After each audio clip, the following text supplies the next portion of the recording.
Friends, hi, namaskar, and a warm welcome to today's episode.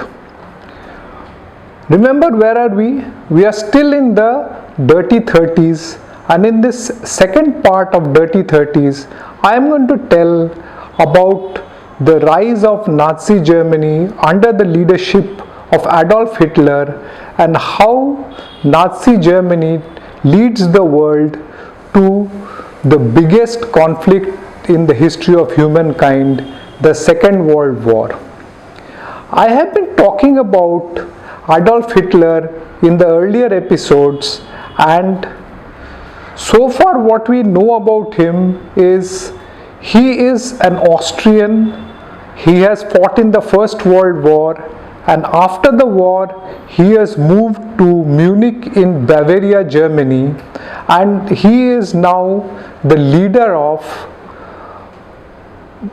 a party called the Nazi Party. The full form of his party is National Socialist German Workers' Party, and he is the undisputed leader of this party. The views of the party, or rather the views of Hitler, are extreme right-wing, anti-Versailles Treaty, anti-Jewish, and moreover he is the champion of the master Aryan race. He has got a final solution for the Jews which he wants to implement if he is able to become the leader of the German government.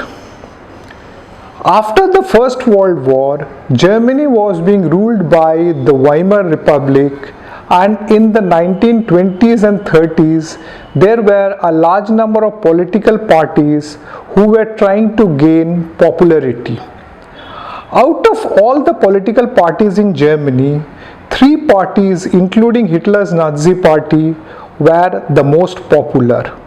The other two parties were the left-wing German Communist Party and the Social Democrats, who were a party of conservative trade unionists. The German Communist Party and the Nazi Party had a running feud, and there were frequent street fights with fatalities between these two party members. In fact, Hitler had formed a separate wing called SA, or rather the brown shirts, to fight the communists and to harass the Jewish population.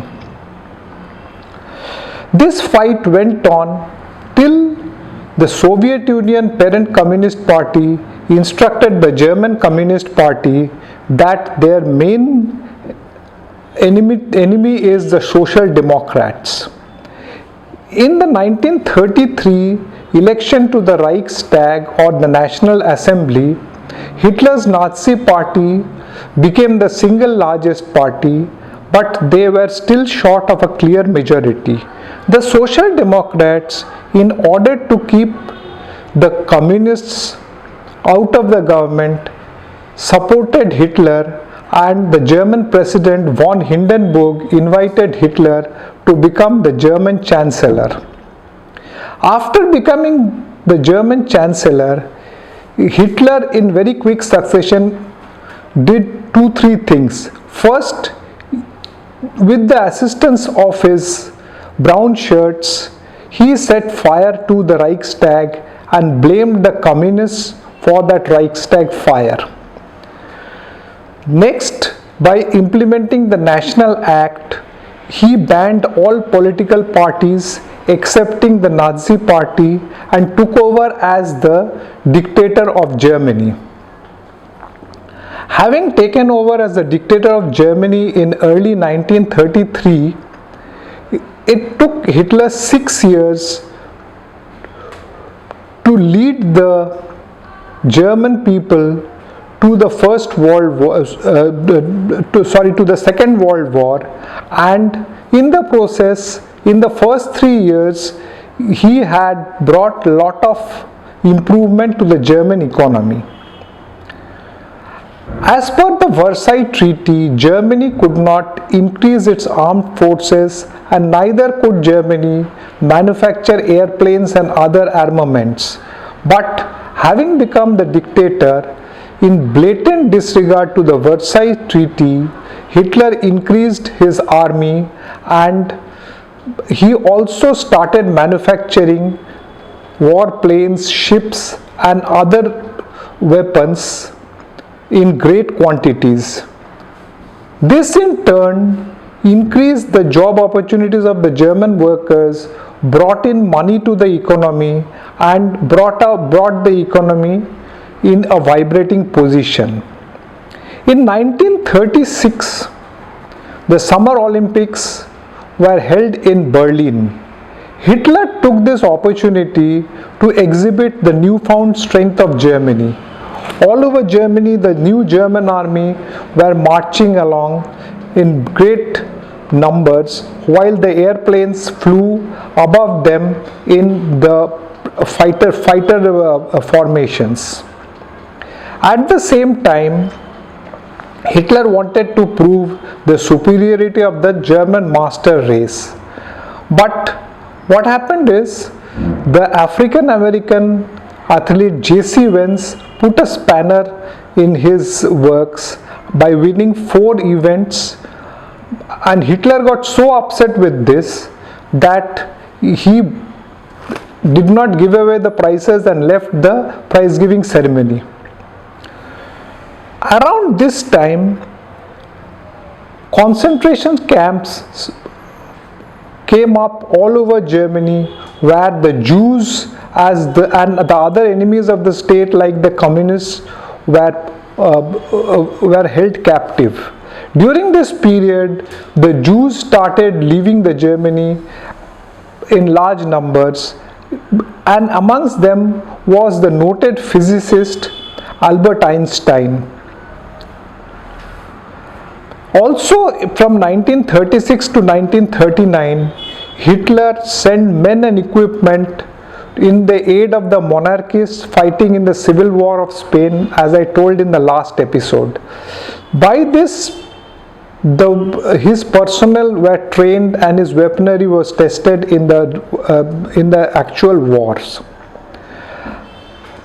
By 1938, Hitler wanted to expand his territory, and the first target was Austria. Hitler was Austrian, the Austrians spoke German language, and the Austrian Nazis wanted to be the part of the Greater German Reich. So Hitler in March 1938 moved to Austria with his army, and there was practically no resistance. While the Germans were cheered on by the Austrian Nazis, the democratically elected Austrian government fled. Next was the turn of Czechoslovakia.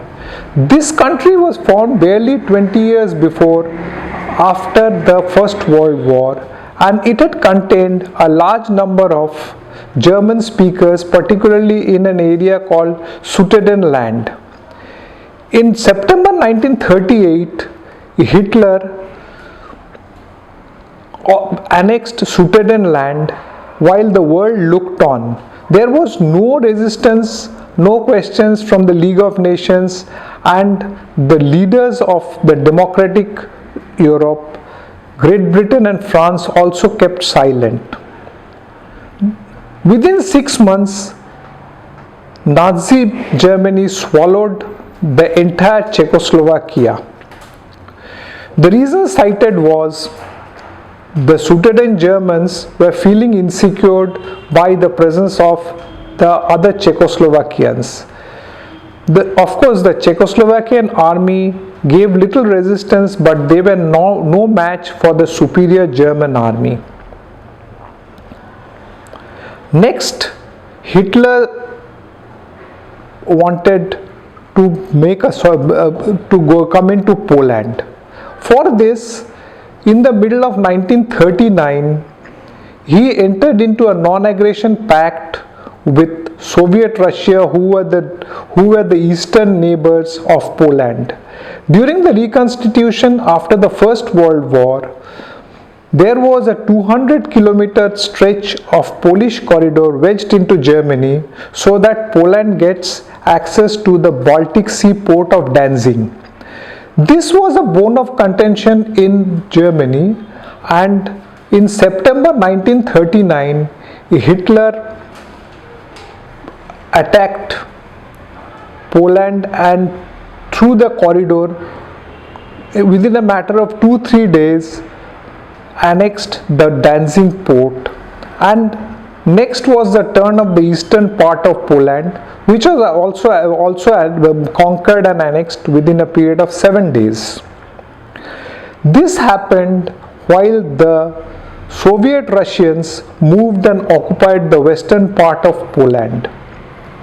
This time, the Poles who are packed with both France and Great Britain intervened, and because of that treaty, they declared war against Germany in September 1939. But till the year ended, or rather the decade ended, there was not much movement in this war, and the historians term this as the phony war. As the decade comes to an end, I will also end my program and what happened in the Second World War, who were the sides who participated, how long the war went on, and ultimately what happened in the war is going to be the story of the next time. Bye, namaste, and thank you. And before I go, just a reminder for the COVID-19 vaccination.